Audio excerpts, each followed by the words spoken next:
घर पहुंचकर नीलम सीधे अपने कमरे में जाकर पलंग पर बैठ गई। उसको बुरा लग रहा था उसके कारण अभिनव को इतनी जल्दी घर आना पड़ा। वे मुंह लटकाए बैठी थी कि अभिनव भी उसके कमरे में आकर उसके सामने हाथ बांधकर खड़ा हो गया। मैं बोला, कहाँ दर्द हो रहा है? सिर में या पेट में? उस हिसाब से दवाई दे देता हूँ। नीलम अकचका कर बोली, अभी थोड़ा ठीक लग रहा है, लेट जाती हूँ, ठीक हो जाएगा। मैं वैसे ही तना खड़ा रहा और बोला, अचानक कैसे तबीयत खराब हो गई? नीलम को उसकी इस तरह थानेदार की तरह खड़े होकर सवाल करने पर गुस्सा आने लगा। मैं झुंझलाकर बोली, तबीयत से ही पूछ लेती हूँ, कैसे बिना पहले बताए खराब हो गई? आपको आने की ज़रूरत नहीं थी, मैं अकेले ही मैनेज कर लेती। अभिनव की मुद्रा में कोई अंतर नहीं आया। मैं वैसे ही डटा खड़ा रहा और बोला, तुम्हारी तबीयत ठीक नहीं थी, तुम वहाँ गई क्यों? फिर नीलम की त्योरी चढ़ गई। क्या जरा सी तबीयत बिगड़ी? अभिनव उसके सिर पर चढ़ा जा रहा है। मैं उसे घूरती हुई बोली, जब जा रहे थे तब सही लग रहा था, भीड़ में सफोकेशन के कारण ऐसा हुआ होगा। अपनी जगह से इंच भर नहीं हिला।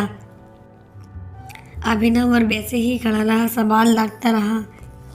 ऐसा भीड़ नहीं थी हॉल में या किसी देखकर सफोकेशन महसूस हुआ?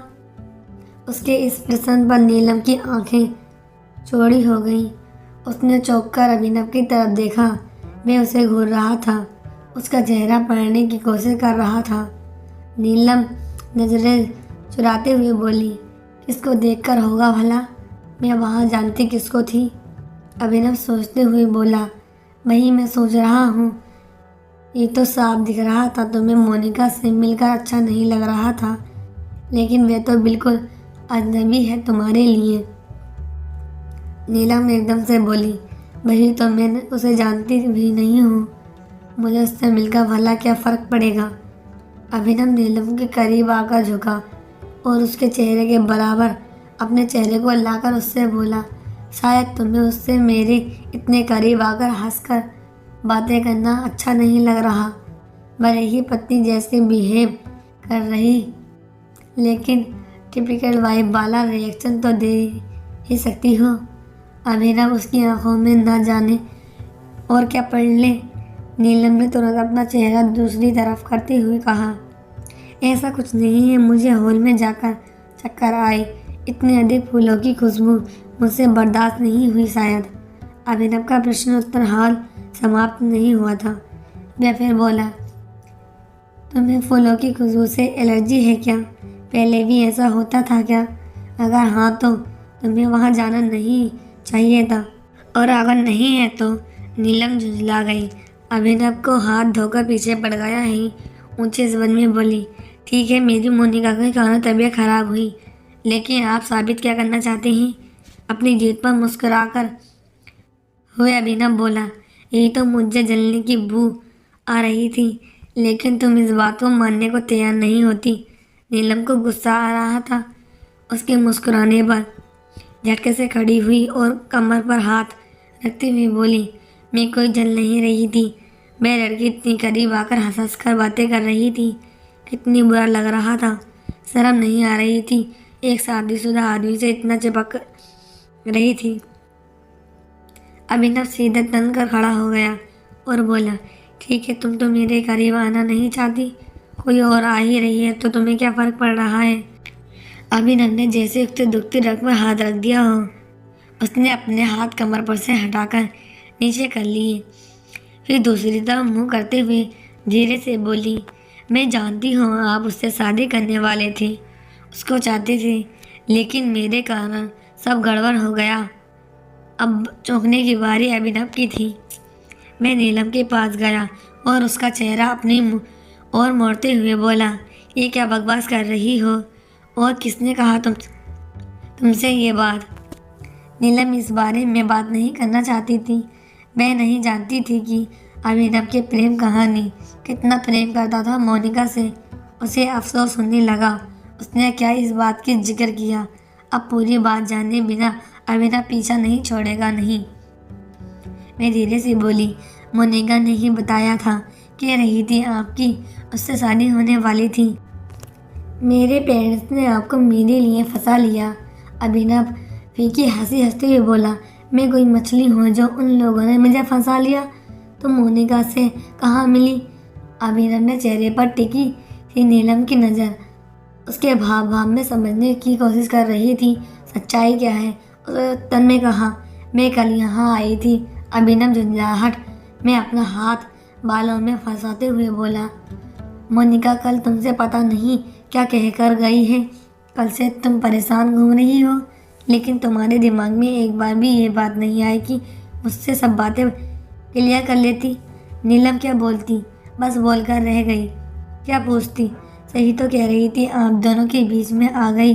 अभिनव आवेश में बोला, मोनिका से पहली बार मिली और उसकी बातें तुम्हें सच लगी। नीलम पता है सबसे बड़ी कमी क्या है हमारे रिश्ते में? तुम्हें मुझ पर विश्वास ही नहीं है। नीलम को इसमें कोई गलती नज़र नहीं आ रही थी। अगर वह अभिनव के पास मोनिका की बात की पुष्टि के लिए जाती और वह स्वीकार कर लेता कि ये सच है, उसके पास विकल्प क्या रह जाता? हकीकत तो यही थी कि सच्चाई जानना ही नहीं चाहती थी। नीलम को चुप देख अभिनव बोला, तुम अपने मुंह से तो सच्चाई पूछोगी नहीं, क्योंकि तुम मोनिका के बात को सच मानकर बैठ गई हो।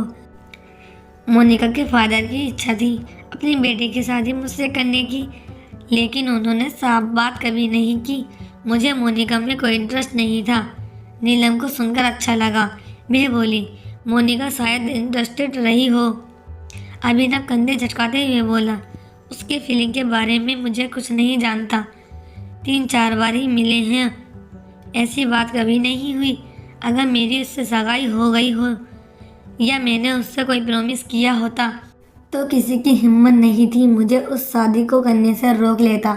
अभिनव की आंखों में दृढ़ता और साफ आवाज़ से नीलम समझ गई, अभिनव सच बोल रहा है। वैसे भी नीलम इतने दिनों में ये तो समझ गई थी अभिनव झूठ नहीं बोलता, तो इसका मतलब मोनिका झूठ बोल रही थी, अभिनव को पाना चाहती थी है। अभिनव आगे बोला, नीलम तुम मोनिका के सामने इतना असुरक्षित क्यों महसूस कर रही थी? कहीं तुम्हें डर तो नहीं है कि मैं तुम्हें छोड़ दूंगा? नीलम ने धीरे से हाँ में सिर हिला दिया। वह थकी सी आवाज़ में बोला, तुम्हें डरने की कोई ज़रूरत नहीं है नीलम, मैं तुम्हारे साथ 7 फेरे लिए हैं, तुम्हें वचन दिए हैं, ज़िंदगी भर तुम्हारे साथ रहूँगा, कहकर अभिनव अपने कमरे में चला गया। उसकी बात सुनकर नीलम का मन खुश होना चाहिए था, लेकिन और ख़राब हो गया। नीलम को लगा अभिनव अपने वचन का पक्का है, वह उसे इस जन्म में नहीं छोड़ेगा। ठीक है, वह मोनिका को नहीं चाहता, लेकिन किसी और को चाहने की अपने आप को इजाज़त भी नहीं देगा। नीलम की भलाई और समाज के प्रति उसकी जिम्मेदारी उसकी खुशी का बंद कर रही है। नीलम को लगा वह जोश की तरह उसकी प्रसन्नता में चूस रही थी। वे बिना बत्ती जलाए चुपचाप पलंग पर लेटी सुबहने लगी। अब तो एक ही रास्ता था, वह अभिनव की ज़िंदगी से चली जाए। उसकी आंख लग गई। श्यामा उसे खाने के लिए जगाने आई। उसने खाना अकेले खाया। श्यामा ने बताया, अभिनव को ज़रूरी काम से कहीं जाना पड़ा। आने वाले दिनों में दोनों के बीच एक बोझिल खामोशी बरसी रही। दोनों एक दूसरे को नज़रअंदाज करते रहे। खाने के समय बैठ लेकिन नज़रें नहीं मिलती। अभिनव ने उस दिन का जिक्र फिर कभी नहीं किया, लेकिन नीलम के दिमाग में बातें नहीं जा रही थी। क्या सचमुच उसे मोनिका का ईर्ष्या हो रही थी? नहीं, अभिनव के दिमाग का फितूर था। उसे गुस्सा तो इस बात पर बहुत आ रहा था। लगा अभिनव को छोड़कर चला जाना चाहिए, लेकिन को छोड़कर कैसे जाए? अभिनव उसे उकसाता है, गुस्सा दिलाता है, लेकिन छोड़कर कैसे अभिनव को जाएगी? सुबह शाम दिखता है तो उसे अच्छा लगता है। उसे स्वयं अपनी भावनाएं समझ नहीं आ रही थी। उसे छोड़ना भी चाह रही थी, लेकिन छोड़ नहीं पा रही थी। दिमाग में खलबली मची हुई थी। आखिर उसे समझ नहीं लगा वे अभिनव को छोड़ना चाहिए थी उसकी खुशी के लिए, जिससे वे अपनी पसंद की लड़की से शादी कर खुशहाल जीवन व्यतीत कर सके। लेकिन छोड़ नहीं पा रही थी, क्योंकि अभिनव को देखे बिना अब वे कहीं नहीं सह सकती। उसके साथ पति पत्नी नहीं, एक दोस्त के रूप में ही चाहती थी। उसको अभिनव का साथ अच्छा लगता है, उसके साथ रहना चाहती है। अभिनव अपनी शर्तों पर इस रिश्ते को आगे बढ़ाना मुश्किल है। उसे कोई निर्णय लेना पड़ेगा। अगला भाग देखने के लिए मेरे चैनल को सब्सक्राइब करो। दोस्तों, मुझे समझ नहीं आता कि आप लोग सब्सक्राइब बटन पहचानते नहीं या बटन दबाना भूल जाते हैं। इस पार्ट पर मुझे 500 लाइक चाहिए और 500 subscribe. Thanks for watching my